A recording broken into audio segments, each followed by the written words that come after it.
Gegerkan dunia persepakbolaan Asia. Di luar dugaan, wasit Shen Yinhao malah beri pernyataan mengejutkan begini setelah dirinya dituduh merugikan timnas Indonesia U23 dalam laga semifinal melawan Uzbekistan.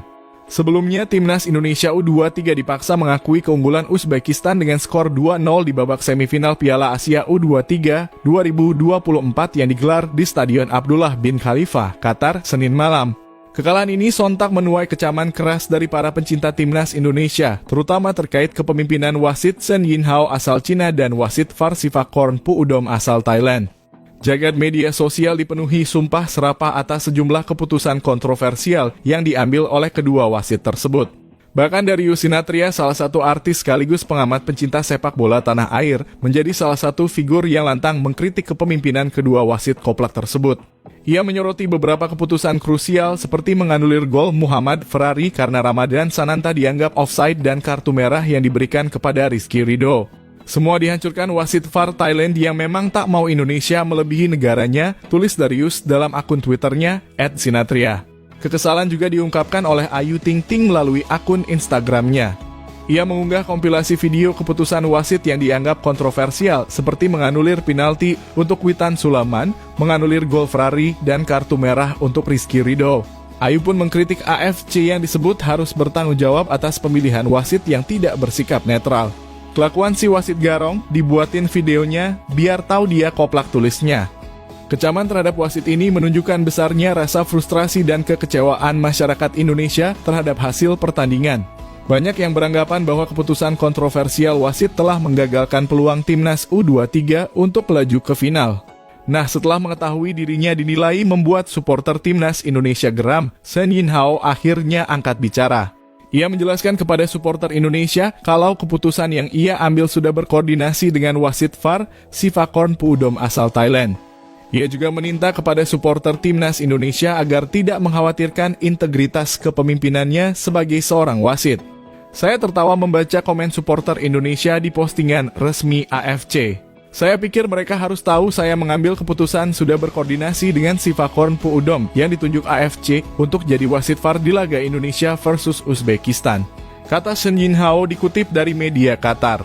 Al Jar, Selasa 30 April 2024. Mungkin mereka belum tahu saya adalah seorang wasit FIFA yang telah memiliki lisensi, jadi sangat aneh jika mereka mengkhawatirkan integritas saya sebagai seorang wasit, imbuhnya. Saya pikir supporter Indonesia perlu mengetahui saya telah memimpin puluhan pertandingan Liga Champions Asia, kualifikasi Piala Dunia, Piala Asia, terang Shen Yinhao. Terlepas dari kontroversi yang terjadi, timnas U23 masih memiliki peluang untuk lolos ke Olimpiade 2024 lewat jalur perebutan tempat ketiga. Garuda Muda akan menghadapi Irak U23 pada laga penentuan yang dihelat pada Kamis 2 Mei mendatang. Ya, hasil laga Indonesia versus Uzbekistan membuat Indonesia harus menunda untuk mendapatkan slot otomatis ke Olimpiade 2024. Kendati demikian, peluang Rizky Ridho CS ke Paris masih terbuka lebar. Indonesia wajib memenangkan laga perebutan tempat ketiga guna memastikan diri tampil di Olimpiade 2024. 3 tim teratas Piala Asia U23 memang mendapat jatah otomatis ke sana, sementara peringkat keempat bakal menjalani play-off kontra wakil Afrika, Guinea. Sementara itu, usai laga, Shin Tae-yong mengaku sedikit menyayangkan sesuatu di laga Indonesia versus Uzbekistan. Namun, ia tak mau mengungkapnya di sini. Pertama-tama, kami mengapresiasi usaha luar biasa anggota tim kami, para pemain juga tentunya, dan saya pikir Uzbekistan juga bermain dengan bagus, katanya. Ada sedikit hal yang sedikit saya sayangkan, tapi saya takkan menyebut apa hal itu, kata pelatih asal Korea Selatan tersebut. Lebih lanjut, Uzbekistan diakui STY masih terlalu kuat. Ia juga mengaku akan fokus mempersiapkan timnya menghadapi laga untuk bersaing meraih tiket ke Olimpiade Paris. Uzbekistan masih terlalu kuat, selamat untuk tim Uzbekistan. Kami masih punya kesempatan untuk ke Olimpiade, jadi kami masih punya persiapan yang bagus untuk lolos ke Olimpiade, ujarnya. Kendati begitu, Shin Tae-yong juga menegaskan bahwa Garuda Muda tetap membanggakan. Senada dengan Shin, netizen setuju hasil akhir kalah 0-2 dari Uzbekistan memang bikin sedih, tapi semua itu tidak mengurangi dukungan dari para penggemar. Netizen Indonesia mengaku tetap bangga dengan perjuangan Ridho, Sananta, Arhan, dan rekan-rekannya. Mereka sepakat timnas Garuda Muda telah menunjukkan potensi besar dan masa depan yang cerah untuk sepak bola Indonesia. Kekalahan ini bukanlah akhir, melainkan awal dari perjalanan baru yang akan membawa timnas Indonesia ke tingkat yang lebih tinggi.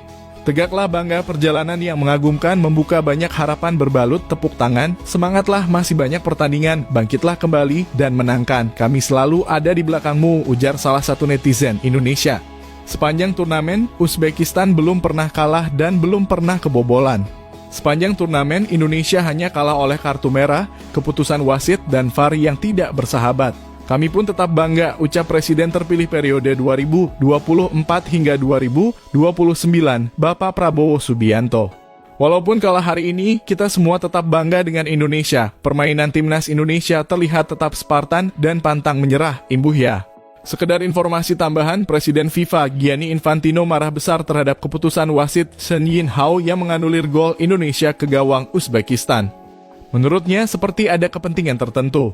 Gianni Infantino juga mengaku malu terhadap penggemar sepak bola, terlebih malu kepada pengamat sepak bola internasional. Dengan tegas ia mengatakan keputusan wasit Sun Yinhao akan mencederai rasa keadilan di dunia sepak bola.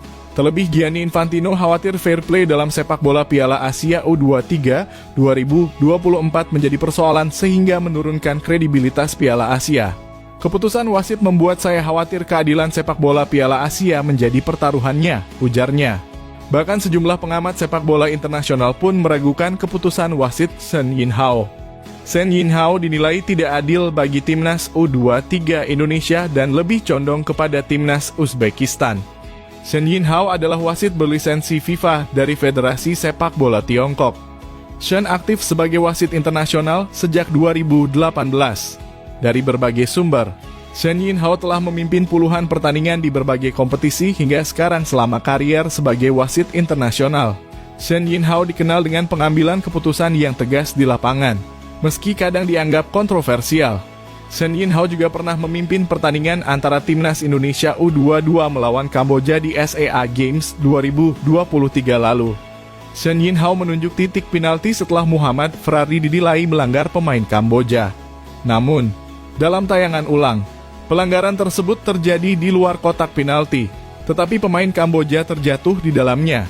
Saat memimpin laga Indonesia versus Uzbekistan, Sun Yinhao dibantu ofisial lain, yaitu Guo Jingtao dan Luo Zheng sebagai asisten wasit, serta Mo Oud Bonyadifard sebagai wasit keempat. Wasit VAR dipegang Sivakorn Pudom. Nah, Sivakorn Pudom menjadi salah satu aktor dalam pengambilan keputusan VAR pada laga Indonesia kontra Uzbekistan. Kinerja Sivakorn dianggap merugikan pasukan Shin Tae-yong. Sebenarnya Sivakorn Pudom bukan sosok asing bagi timnas Indonesia U23 kala berkancah di Piala Asia U23 2024. Sebelumnya pada laga pembuka Piala Asia U23 melawan Qatar, beberapa keputusan Sivakorn yang kala itu juga bertugas sebagai wasit VAR mengundang kontroversial. Dalam laga Indonesia versus Uzbekistan, wasit Sun Yinhao dan Sivakorn Pudom dianggap melakukan keputusan yang dinilai kontroversial. Keputusan itu antara lain menganulir gol Muhammad Ferrari yang memanfaatkan kemelut di depan gawang Uzbekistan. Sun Yinhao menganggap Ramadan Sananta lebih dulu berdiri dalam posisi offside. Sun Yinhao juga tidak memberi penalti seusai Witan Sulaiman dijatuhkan di kotak terlarang dan pelatih Shin Tae-yong juga diberi kartu kuning.